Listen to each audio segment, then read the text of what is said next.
ശ്രീ വയനാട്ടുകുലവൻ ഉത്തര കേരളത്തിലെ പ്രധാനപ്പെട്ട തറവാടുകളിൽ എത്തിയത് ചീയഞ്ചേരി അകമ്പടി, നരിയങ്കോരപ്പണിക്കർ, കടകംപള്ളി, കൊല്ലച്ചാങ്കുടി, മൊട്ടംപള്ളി എന്നിവരോടൊപ്പമാണ്. വയനാട്ടിലെ സമ്പൽ സമൃദ്ധികൾ ഈ ഉഗ്രമൂർത്തിയുടെ ദാനമാണെന്ന് മനസ്സിലാക്കിയ ഈ സംഘം അവരോടൊപ്പം വരണമെന്നപേക്ഷിച്ചപ്പോൾ നിലവുണ്ടെങ്കിൽ കനിവോടെ സാധിച്ചു തരുന്നതാണ് എന്നോതി ഒരു പിടി തീക്കനൽ വാരി ചീയഞ്ചേരി അഹമ്പടിക്ക് നൽകി. കയ്യിൽ ചൂട് പറ്റിയപ്പോൾ അഹമ്പടി കനൽ കോരപ്പണിക്കർക്ക് കൊടുത്തു. പണിക്കർ കനൽ ആദരപൂർവ്വം മുണ്ടിന്റെ കൊന്തലയിൽ കെട്ടി കൂട്ടുകാരോടൊപ്പം നാട്ടിലേക്ക് തിരിച്ചു. കുലവനും കൂടെ എഴുന്നള്ളി.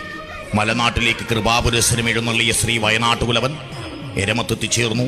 പറവൂരും കുറൂരും ഏരിയം തിമിരി എന്നിവിടങ്ങളിൽ സ്ഥാനം പിടിച്ചു. വളപട്ടണം കോട്ടയിൽ അന്തിത്തിരിക്കും കുടിയിലേക്കും സ്ഥാനം ചോദിച്ചപ്പോൾ കോട്ട വാഴുന്നവർ അതിനുള്ള അർഹത തെളിയിക്കാൻ ആവശ്യപ്പെട്ടു.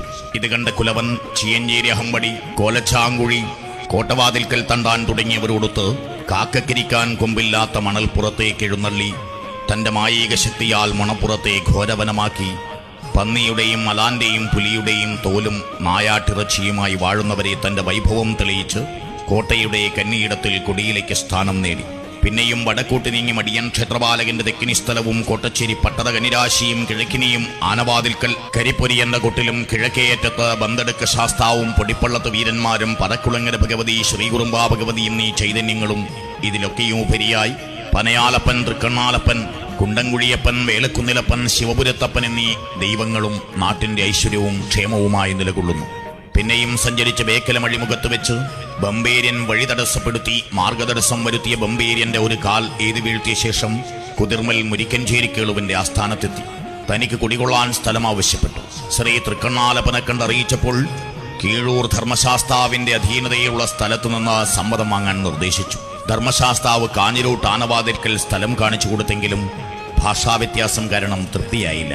പിന്നീട് പനയാലപ്പനെ കണ്ട് കുടികൊള്ളാൻ സ്ഥലം ആവശ്യപ്പെട്ടപ്പോൾ 8 സ്വരൂപത്തിന്റെ സ്വരൂപനാഥനും കവയനാട് സ്വരൂപത്തിന്റെ അധിപനുമായ ശ്രീ കുണ്ടൻകുഴിയപ്പനെ ചെന്ന് കാണാനും അതുപ്രകാരം ചെന്ന് കണ്ടപ്പോൾ സ്ഥലം നൽകാൻ സമ്മതിക്കുകയും ലക്ഷ്യത്തിനു വേണ്ടി അരക്കത്തി കൊടുക്കുകയും അതുപ്രകാരം പനയാലപ്പൻ തന്റെ കന്നിരാശി സ്ഥലമായ കോട്ടപ്പാറ വീട്ടിൽ ഇടം കാണിച്ചു കൊടുക്കുകയും ചെയ്തു. അങ്ങനെ വയനാട്ടുകുലവൻ ഉത്തര കേരളത്തിലെ 8 സ്വരൂപത്തിനും ധർമ്മദൈവമായി രൂപാന്തരപ്പെട്ടു.